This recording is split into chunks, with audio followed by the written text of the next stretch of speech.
Welcome into the Russ Joy Show. I'm Russ Joy. You figured that out because you're smart. It's also the name of the show. Oh, we just got to observe, to live in, to breathe, to enjoy to the fullest yet another World Championship parade. For many of you, the third in your lifetime. For some, you picked up an extra one or two over the years.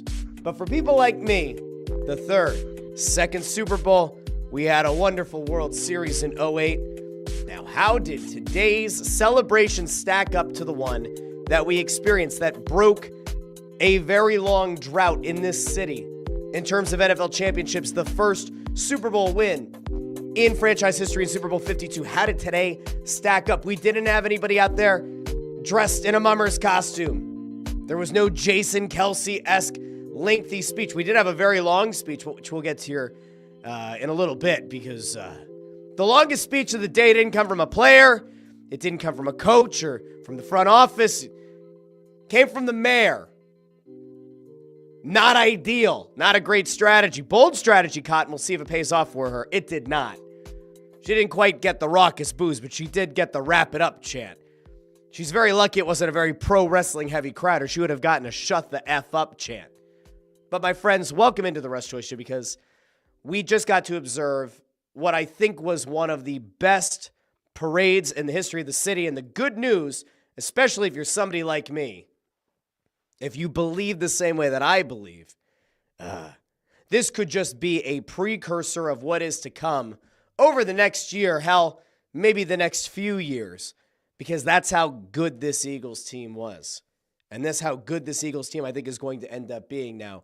There are some critical free agents, which we'll probably talk about next week. But I want to get to some of the highlights from today's parade. For those of you who maybe were at work, weren't able to see it, for those of you who may have missed it, we're going to get into some of the highlights. There were things going on from the very early morning all the way up through the parade itself at the Art Steps. So I want to get to as much as humanly possible, and we'll get out to the comments here in a little bit to find out what people liked the most about the Super Bowl parade today and about all the fallout, because, again, there were a ton of things going on down in Philly. In fact, it started really early. John Kincaid from over at 97.5 The Fanatic had this video up on Twitter, and this was at like 7:30 this morning, just to give people a little taste of what it looked like in Philadelphia. This was at 7:30. You had people lining up. The streets were lined up. I saw yesterday, it was on Fox 29. I saw the people who were getting themselves set up at the Art Museum steps at 3 p.m. the day before the parade. That's how committed people were to getting out there and getting themselves set up and to getting the best seat in the house. Oh, but there were plenty of seats in this house. It was absolute pandemonium. I'm going to try to, we'll see if we can get rid of the music here, but DMX was blasting this morning. Elliott Shore Parks put this out, I think around the same time, sometime around 7:30, but this absolute sea of humanity down near the Art Museum. People were ready. And the wild thing is, like, if you think about it, if you're honest with yourself, like, I expected this after Super Bowl 52. I expected a city that hadn't been to a Super Bowl, hadn't won a Super Bowl.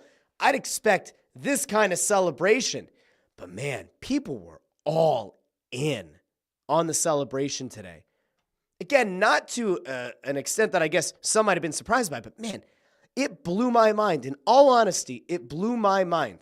Now, I thought one of the coolest things, and there are a million images of this going around, at a Love Park, you got the Love statue. And Jordan Brand added on to it. They've got the whole Love Hurts campaign. So now there's that addition. That was a very cool thing to see. Very smart branding by Jordan and getting out there. And there were people taking all new pictures, because if you've been to Philadelphia, chances are you probably have a picture of the Love statue. And now you have the Love Hurts. Now, this is a picture that was also making the rounds, and it's one that apparently triggered some people online. That is a pig with a little football in its mouth, with the number 15 A chef's knife in the back. It's actually not a chef's knife. That actually looks like a bread knife. Doesn't matter. And it has a little tuft of hair here. Number 15. And so there are people going, I can't believe that Eagles fans, boy, those bastard Eagles fans, they booed Santa Claus. They threw batteries at J.D. Drew. They booed Michael Irvin when he was on the field. And now they've put in poor Patrick Mahomes. They've taken poor Patrick Mahomes and put his hair on a roasted pig. How offensive. Poor Patrick Mahomes. Stop it. Stop. I saw people tweeting this out, and there are a couple of those weird NFL aggregator accounts, and one of them said something like, there's no room in football for this. There's no place in football for this. There's no place in football for putting a little wig on a roasted pig with the number of the quarterback you just took down. There's no room for that in football. You know what? You're right. But there is room for it in Philadelphia. Now, in fairness, what I think most of us are, what we associate Patrick Mahomes with isn't a pig. It typically tends to be something a little bit different. There are some people who may or may not have pointed out the fact that there's a character that Patrick Mahomes sounds a lot like. And there was an image going around on Twitter of poor Kermit the Frog. And it was a little bit graphic. I thought to myself, I don't know, do I show it on the show? And I'm still not sure if I want to go there yet, because there were some Kermit the Frog things going on at the immediate celebration. But there are a couple. Here you go. Here's one. They had Patrick Mahomes. Oh, sorry, Kermit the Frog in a Chiefs jersey with the hair. Kind of maybe not the best one. Maybe not the one that you get super hyped about. This is the one. This is the one that I saw. There was a fan, and it's kind of hard to see here, but he had a Kermit the Frog. He was hanging a Kermit the Frog on a light pole. Honestly, kind of impressive. Once again, the ability of Eagles fans to climb light poles. But Kermit the Frog, Patrick Mahomes, it is so sad to see Kermit the Frog hanging there on a light pole, having to think about Patrick Mahomes coming up small in the Super Bowl. It's not easy being green, unless you're the Philadelphia Eagles. Then being green is very easy. And in fact, it makes you a world champion. So we had that. There's a funeral home, by the way. In case you didn't see this, there was a funeral home that I said, stop, they're already dead.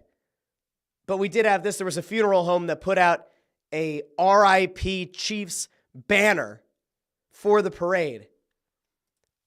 This place was insane. The city of Philadelphia was absolutely unhinged. And then we got to a moment that a lot of people were wondering. Chris Long had said on his podcast that he got a text around midnight, I think right after the Eagles won the Super Bowl.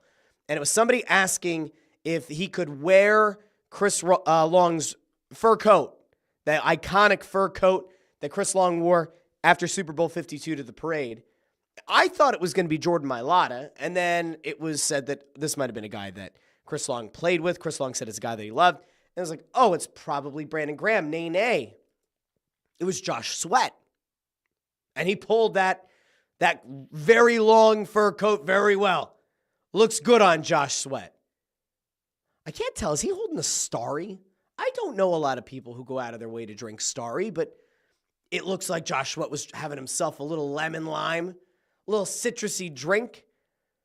Now, I did put a poll out over on Twitter asking who is going to have the best speech of the day, which we're going to get to some of the speeches here in a minute, but 49% said Brandon Graham, 29.4% said CJGJ, 7.8% said Saquon Barkley, 13.7% said other. There's a person who responded there, Jalen Hurts. I thought it was going to be Jordan Mailata. Mailata had a good little speech. It wasn't anything too crazy. Oh, but there was another image that broke the internet before the parade even got started. CJGJ continues his war against the Swifties, which we detailed on the show earlier this week. But CJGJ goes to the parade wearing a shirt that, well, the guy who does the Russ Joy Show store, shop.therussjoyshow.com, where you can go get your Decimation of a Dynasty shirt. He said, hey, Russ, what if we, and there's the link. It's also in the description of the episode. Said, hey, Russ, what if we put this design up? And this is one of those times where I had to look money right in the eye and say, no. But CJGJ can make money on this. And I'm sure like T-Public and T-Chip and all of the other ones that just, lift other people's designs and sell them on en masse on very poorly done shirts. They'll probably put this out. But in case you can't read things backwards, the shirt says, Swifties can licks, L-I-X, Super Bowl 59, my balls. Oh boy!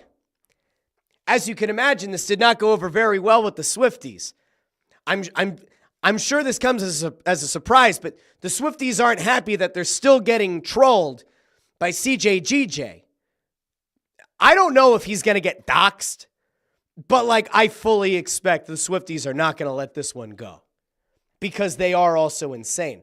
Now, while the parade was going on, and we're going to kind of bounce all around. Oh, I found the image I was looking for before. This was the image that was going around. A guy climbed up on top of a light at the Eagles parade and had a Kermit the Frog. Maybe not the thing I'd go for, but to that guy, okay. So there was Kermit the Frog, Patrick Mahomes. Oh, we'll see if Patrick is able to get back. I'm glad that while my voice still isn't 100%, I can still get a Kermit the Frog out. That really is what makes the difference here on the Russ Joy Show. This is part of what the people arrive here for. Now, as the parade's going on, we start to see very early players jumping off the buses, not literally off the top of the bus. This isn't Jeff Hardy through a table. But we see Eagles players getting off the bus, and we know damn well from the get-go, this parade's going to take a long time. We see Saquon Barkley get off the bus, and he starts shotgunning beers with fans, starts high-fiving fans. And Landon Dickerson kind of sets the table for what he's going to do later in the day, because Landon Dickerson gets interviewed on the street by Fox 29, who I typically use as my local news source. I typically go to Fox 29 because I enjoy their morning show, Good Morning Philadelphia, and I was like, you know what, I'm going to stick with Fox 29. They're going to have a lot of fun with the parade. Landon Dickerson kind of sets the table for what his speech at the art museum was going to be later on. But Dickerson gets asked about how much it means to win in Philadelphia. And we're just going to really quick get to good old Landon. Look at this guy. Bought himself a lawnmower when he got his new contract. All right, let's go to Landon. Dickerson. All I got to say is go fucking burn. Oh, we apologize for that. Yeah, we apologize. Landon has had himself a few. Dickerson. All I got to say is go fucking burn. Oh. I could just listen to that on loop and loop and loop and loop and loop. So Landon Dickerson has made himself quite the guy. He's probably taken the biggest step after today. I think he's taken the biggest step in terms of loyalty from the fan base now, as being a guy who's not afraid to say what's on his mind and not put out exactly how he's feeling. Now, I mentioned that there were other people who got off of the bus. And I mentioned Saquon Barkley earlier because when they were down at the sports complex, Saquon got off the bus and again was shotgunning beers, high-fiving people. But there was a really cool moment that happened a little bit later on. Saquon gets off the bus. He sees the Eagles ball boy, it says Aiden Z, who was left off the bus. Saquon sees him, lifts him up over the barricade, and says, no. You're coming with us. So there he is. Saquon picks up Aiden, lifts him over the barricade, and says, no. You're with us. You're part of this too.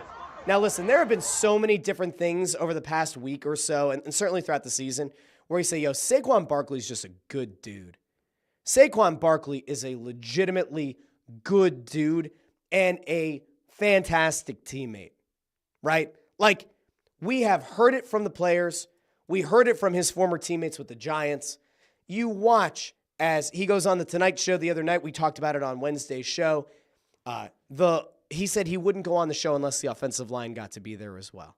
Saquon Barkley's a good dude. So, again, shotgunning beers with fans, high-fiving fans, pulling the ball boy up and over the barricade. It was absolute pandemonium, but what a dude. Now, I'm going to go out to the comments here really quick, and then I'm going to bring up some of the speeches. We won't have enough time today because I don't have a 2-hour show. We won't have enough time to get to all of Mayor Parker's address to the fans, but here we go. Amadeo says, I'm going to have to pre-censor any of your cursing. Sorry, them's the rules. Oh, my biggest complaint of the day. I mean, you got to hear a little bit of it there with the Dickerson thing as they were walking, but the amount of times. So Fox 29 explained that the reason that they apologized every time a player cursed on TV during the speeches is to appease the FCC. 6ABC, who I flipped over to for a second just to see if they were doing the same thing, they were running on like a 7-second delay. So anytime somebody cursed, they would re-rack the prior 7 seconds audio and then skip ahead. NBC just went to like flat out silence for 15, 20 seconds at a time, which drove me nuts. JH says, woo, parade was great. Can't wait for the Flyers parade in 10 years. Oh, that's being generous. Nah. Well, who knows? Maybe sooner. Maybe not. Hard to know. SB says, no, not the voice. Listen, I'll tell you. I don't know. Oh, I guess that was the Kermit voice. I don't know which. Oh, that. See, SB doesn't like the Kermit voice. I don't know, was it SB? It was either SB or it was somebody else at one point. Thought that the Kermit voice was like an Elmo voice. They're very different. Very, very different. Kermit the Frog is here. Kermit the Frog is Patrick Mahomes. But Elmo's way up here. Ooh, I can do the Elmo voice again. My voice is coming back. Can't get it all the way there. I'm going to go back on vocal rest after this show. Yeah, we'll see if we can get there. JH says Mahomes can licks. Awful. SB says the ball is literally called a pigskin, going back to the Patrick Mahomes roasted pig with a little tuft of hair on the head. Let's see. JH has 40-6, Russ 40-6. So easy being green. Let's see. Here we go. So JH and Henry both asking about some stuff that I did. Okay, that I brought up on here. Henry 3000 says, show Quignon absolutely blasted. I did not see Quignon be absolutely blasted, but what I did see is a lot of very awful things. There were very, very, very many awful things that I was genuinely shocked by that happened at this parade. And I'm not talking about the apparent shooting. There were apparently 2 people shot, and police said that they're looking for a Hispanic male wearing an Eagles hoodie. That really narrows it down. Those people have both made it to the hospital. One was scooped up by police, and one was scooped up and got to the hospital by personal vehicle. Apparently, they're both okay. But if you were hoping to have that one other thing to hold over Chiefs fans, now there was still a shooting, which just kind of comes back to my very simple premise here. Why are you taking a gun to the parade? Why are you carrying a gun to the Eagles parade? What is the purpose? What is the rationale? What is the reasoning? Why were 2 women shot at the parade? What are we doing? Why? Was it self-defense against 2 ladies at an Eagles parade? Surrounded by lots of people and children and really? I'm not so sure how I feel about that. Okay. Now, one of the images that is going around that is by far one of the greatest things that you will ever see is Howie Roseman. Because early in the parade, we saw Eagles players, and from the bus, they were lobbing, I believe, Bud Lights out into the crowd because Bud Light was sponsoring a bunch of stuff. They were calling it Bird Light for the day. But then we started seeing objects kind of flying back at the Eagles bus. And it made contact with Howie Roseman. As I'm sure you can see here, I'll highlight it here with the little mouse. Howie's got this half crescent on his forehead. He got nailed in the dome with a beer can. Absolutely nailed. Did Howie Roseman go into the blue tent Did Howie Roseman go into concussion protocol? Did Howie Roseman curl up in a ball and cry? No. Howie Roseman got that cigar out, lit that sucker up, and had himself a couple of puffs. Howie Roseman is a dog. Hungry dogs run faster. Howie Roseman maybe runs the fastest of them all. By the way, when he went up and he talked at the Art Museum steps, he said, "I bleed for this city." I don't think everybody who was down at the steps, I don't think everybody had already seen that image, and I don't think that you're able to really see the cut as prominently as you're standing, 100 yards away. But now when you go back and you look on it, Howie Roseman, it's a badass image. Absolute badass image. Let's see. Amadeo says Howie and Coop got drilled. Oh, yeah. Cooper DeJean had the Band-Aid over the eye. There was also a really funny thing that happened. Where was it at? It was Reed Blankenship. So Reed is on a bus, and people start chanting at him. Here it is. So people are getting really excited. They see the exciting whites. They believe that they have correctly identified the exciting white as Cooper DeJean. But unfortunately for those fans, it was not Cooper DeJean. It was, in fact, Reed Blankenship, who, if you look here, you're able to see it. He starts mouthing to the fans, no. Make it a little bit bigger here. He goes, I'm Reed. People are yelling, Coop. No. He's Reed. Is it offensive for people to confuse the one white guy for the other white guy? They're confusing the exciting whites for one another. Is that a violation? 610-632. So that was a great moment. Another great moment that came out of this parade, Dave Spadaro. Dave Spadaro had to introduce Cooper DeJean and introduce Reed Blankenship. And he didn't do it by announcing their names. Oh, no. He did it the right way. And actually, leading up to it, you can hear the guys egging Spadaro on how he needs to introduce these guys. But we'll go over to Dave Spadaro. How did you introduce Blankenship and Cooper DeJean? This season, please, Philadelphia, give it up for the exciting Whites!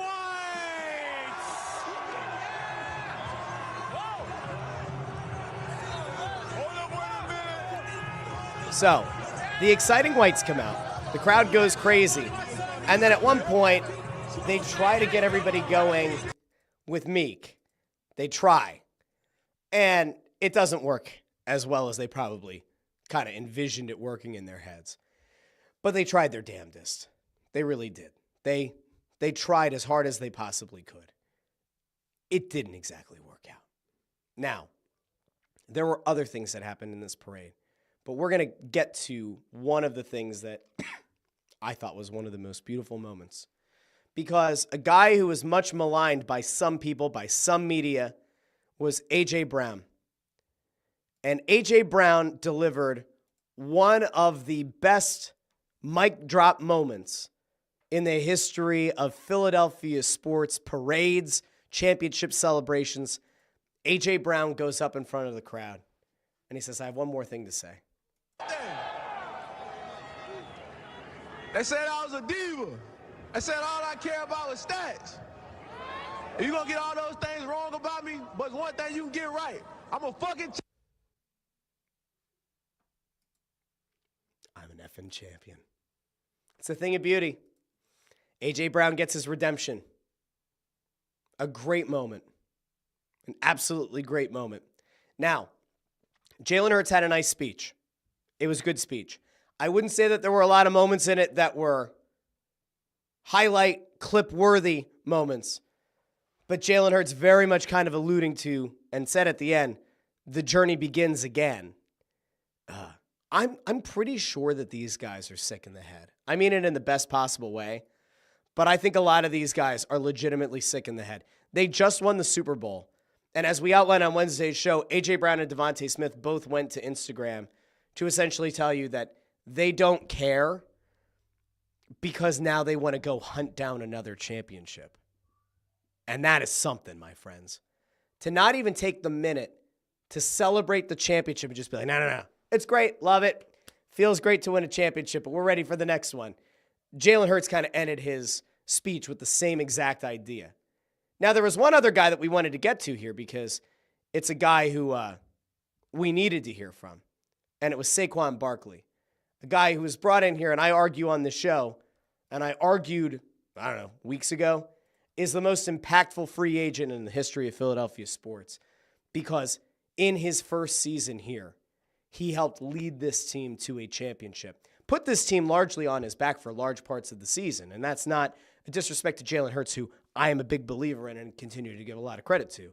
But Saquon Barkley sets the single-season record for most rushing yards between regular season and postseason in NFL history. Saquon Barkley had one hell of a year. But we get over to Saquon. Let's hear what he had to say to Philadelphia. Family, especially being newcomers here. I want to thank Mr. Laurie. I want to thank Howie, the whole Eagles organization, my teammates. I want to thank you guys especially for us being world champs. Yeah. One thing that I've learned from being here for a short period of time is that you guys are tough, you guys are resilient, and you guys know how to fucking fight. And there it goes. We have another mute. Another mute. And this is the thing that I hated about the NBC telecast, is the length of the muting that they did. Like, I got annoyed, again, with Fox 29 doing the apology, like jumping in, but they got in and out pretty quick. NBC, for whatever reason, it was just this very, very long muted process. But you had F-bombs galore in this parade. And it got better because Landon Dickerson, who I alluded to earlier on, having arguably the best speech of the day, I would say it's probably up there. I mean, you can make the case that Jalen Hurts gave the most thoughtful, heartfelt speech, but it was so much more than that. That speech was great in its own way, but let's go over to Landon Dickerson because, again, he did one hell of a speech. Now, I don't know if we're going to get all of it right here, and I can feel my voice giving out, so this show might not last a lot longer today, but we would be remiss if we didn't bring up Landon Dickerson, what he had to say over on the Art Museum steps. Let's go to Landon, who, again, is making a very early case for getting a statue in Philadelphia. I don't even got words to describe how happy I am right now. After 22, feeling that loss, I didn't ever want to feel that shit again. Sorry about that. Landon Dickerson talking about the loss. It's live TV. The emotion is there. Back to Landon.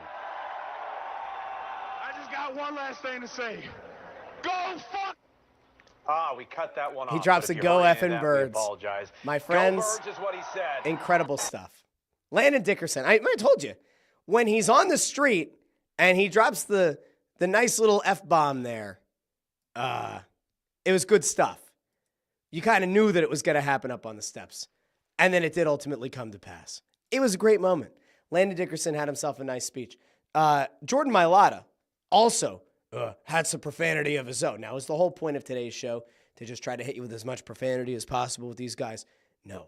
But Jordan Mailata did something I don't think anybody has ever done before, at an Eagles parade at least. He led the crowd in a very well-known song. Now, we have heard Jordan Mailata in the studio flexing those golden pipes. You could tell this man's had a few, maybe had a couple of beverages. Perhaps has been yelling a lot today, so the vocal range isn't quite there as much. But Jordan Mailata, after giving a nice short speech, encourages a sing-along. I'm not one for speeches, but I know how to sing, so I'm going to need some help.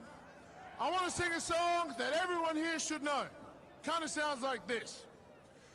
We are the champions, my friend. All right. Come on. All right, get it, fella. We keep on fighting to the end. All right, let's see. Can he get those notes? We are the champions. We're strong. We are the champions. A little straight, but good.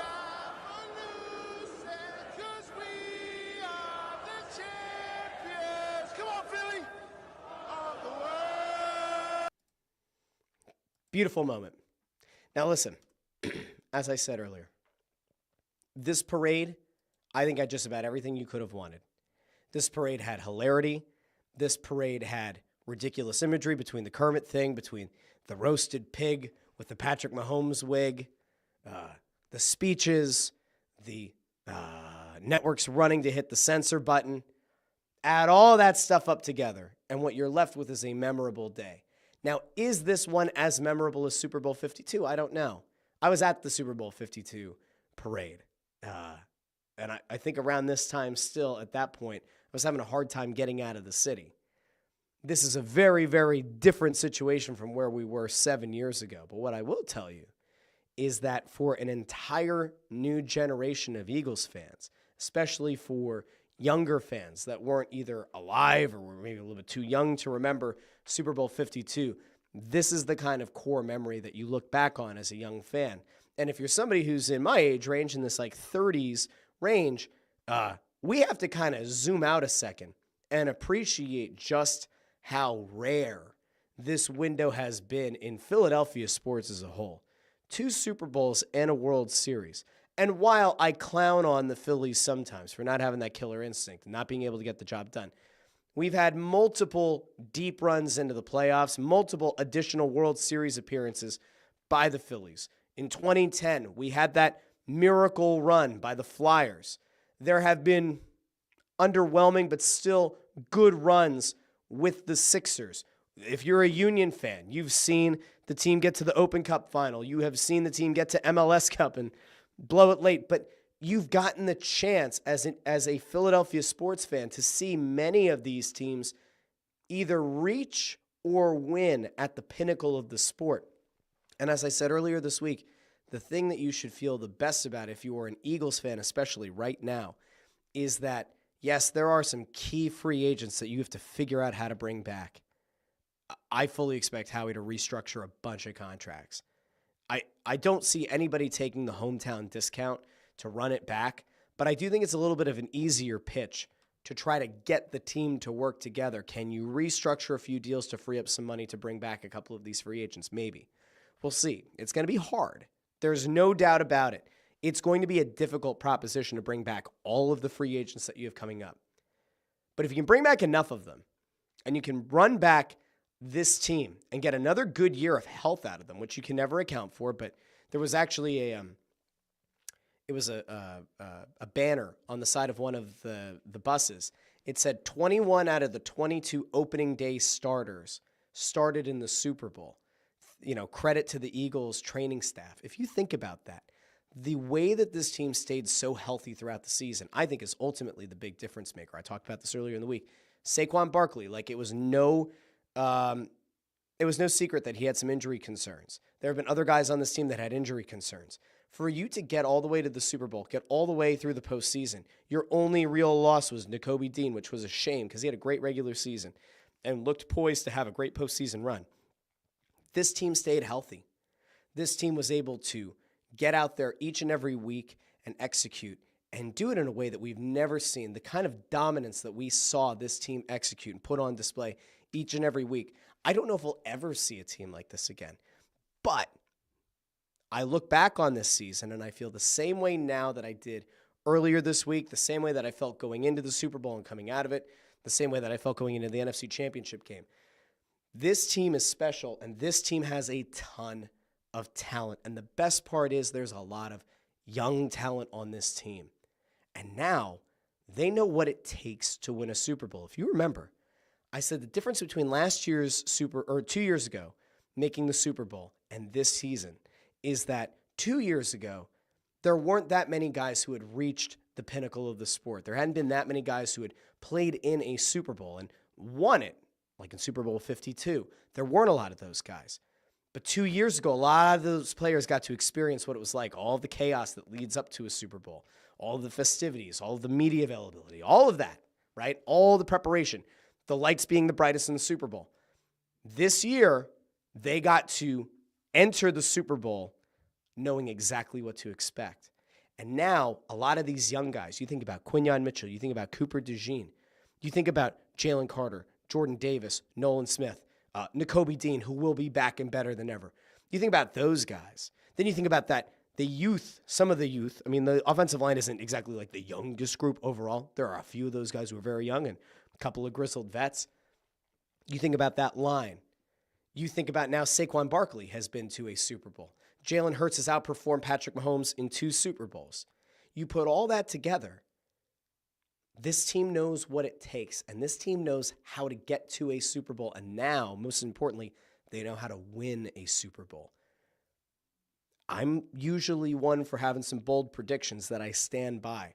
As of right now, if Howie Roseman is able to bring back some of these key players, I think a Mekhi Becton is really important. A Milton Williams is very important. A Zach Bond is very important. If you're able to bring back a bunch of these vets, bring back a bunch of these free agents, there is nothing standing in the way of this Eagles team being able to get back to and potentially winning another Super Bowl next year. I felt more confident in this team going into Super Bowl 59 than I've ever felt about any Eagles team and maybe any Philadelphia sports team entering a postseason and certainly entering the championship game. I felt more confident about this team than any other team in Philly sports history. And I can tell you right now that it's not like a recency bias thing. It's not the afterglow of the parade is shining down and is giving me, Kelly green or midnight green tinted glasses. I feel as confident, if not more confident than ever, that this team is going to be able to figure it out and find its way back to another Super Bowl and win another Super Bowl. There is no reason other than being worried about getting burned and having that little part of your brain that's always said, yeah, but it's Philly sports, so we expect things to go wrong. You sometimes have to take that voice and just silence it a little bit. There is nothing right now pending health, right? Because you can't do anything to account for that. Pending health and bringing back a few of these free agents, there is nothing stopping this team from potentially having a dynasty on their hands. And as a Philadelphia sports fan, that is really fucking exciting. And that's probably where I'm going to end it today because my voice is about as good as it's been in 4 days, but I'm starting to feel it giving out. So I'm going to go over really quick, see if there's anything else in the comments that I want to get to, and then we'll be back on Monday, 8:30 a.m. with the Russ Joy Show on YouTube, X, Facebook, wherever you get your podcasts, Apple Podcasts, Spotify, Amazon Music, Pandora, wherever you get your podcasts. I'm going to plan on trying to get an It's Just Wrestling in either today, Saturday, or Sunday. I want to get one episode of that show in. I meant to do it Thursday, but my voice sounded even worse yesterday, so it just didn't happen. STT Sports Network says, I'm filled with so much freaking joy being an Eagles fan right now. I mean, if you think back, okay, again, so much of this has to, it comes from being 34, right? And not being a sports fan as a really little kid, because my parents didn't really care about sports. I wasn't raised as a sports fan. I think I figured it out somewhere in middle school, I think, is when I really started to be a sports fan. And then forced my parents to watch the games, right? There is something about taking all of the pain and the disappointment of those Donovan McNabb years where the team was excellent and the team would make it to NFC Championship game after NFC Championship after NFC Championship game, but they would come up short. And the kind of pain and almost trauma that we had from watching the Rams win and the Bucs win and that I don't even remember, what the hell was the corner's name? He had the face mask on. Was it Manning? What the hell was his name? I hated his guts for multiple picks on Donovan for the Carolina Panthers, right? And then the jubilation of getting over the NFC Championship game hump and the Brian Dawkinson on Algie Crumpler being able to advance to Super Bowl. But then once again, that gut punch, that horrible disappointment of defeat, watching the Eagles lose to Tom Brady and Bill Belichick and thinking, yeah, but you know what? T.O.'s here and Westbrook is here and it's a really damn good team. They're going to get back. And then having to face the very somber reality that T.O. wasn't coming back and that team got kind of old kind of quick. And there were some questionable decisions made around Brian Dawkins and other players. And you realize, wow, what we thought was going to be a potential 2-3 year window, it was closed. It was over. To go from that to where we were a few years ago with Doug Peterson, with Carson Wentz, and then him getting his knee blown out, and Nick Foles taking the mantle and leading this team to the first ever Super Bowl. This is a totally different feeling. This isn't fluky. This isn't luck. This isn't something where there's a volatile piece or two that are going to somehow end up doing sit-ups in their driveway. This is the first time I can ever remember in my lifetime, at least, where I have said, you know what? The Eagles just won a Super Bowl, and not only were they the best team this year, I have a very strong belief that they'll be the best team again next year.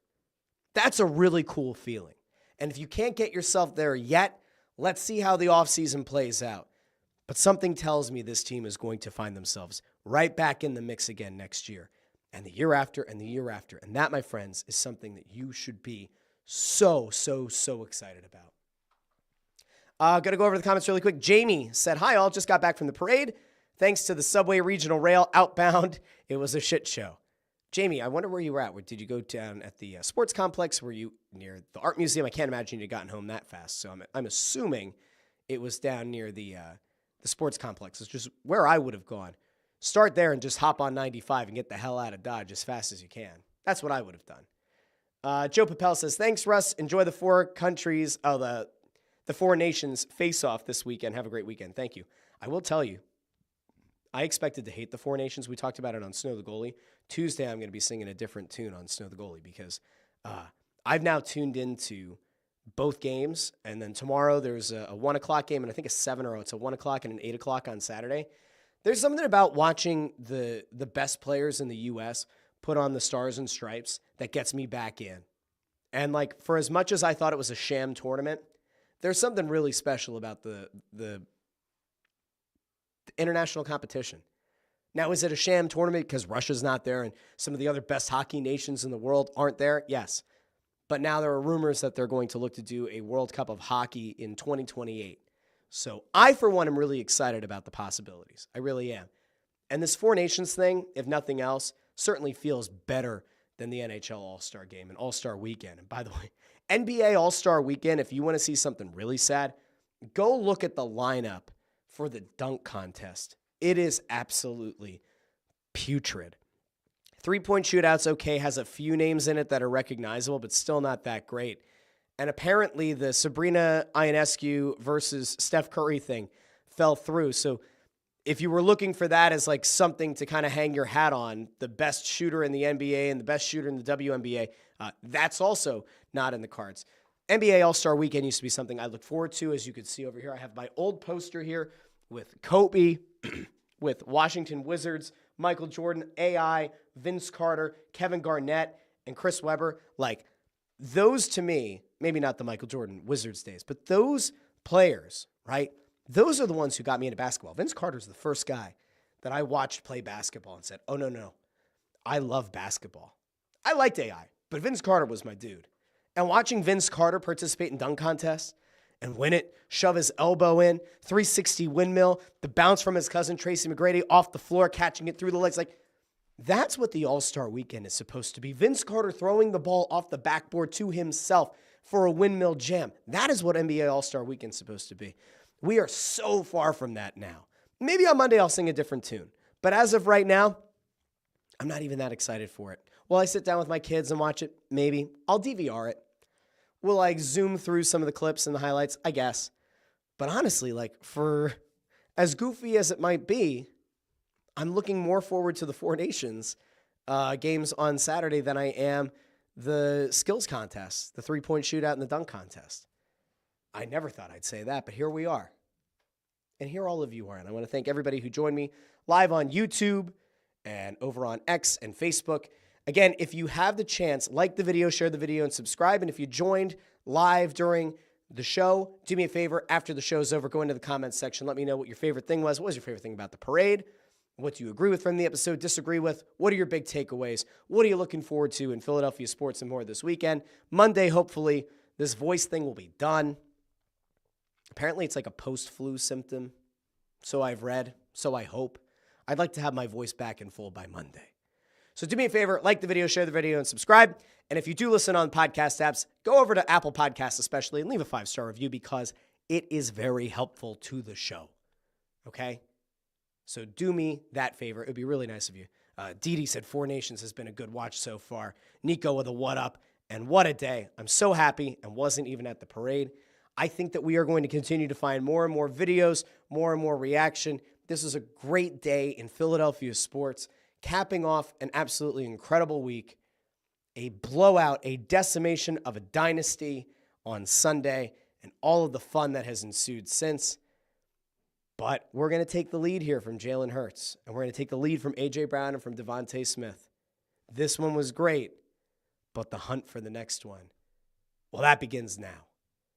I'll be back on Monday at 8:30 a.m. here on the Russ Joy Show. Until then, I've been Russ Joy, but you knew that already because you're smart, and it's also the name of the show. Have a great weekend, everybody. I will talk to each and every one of you very, very soon. Have a great weekend.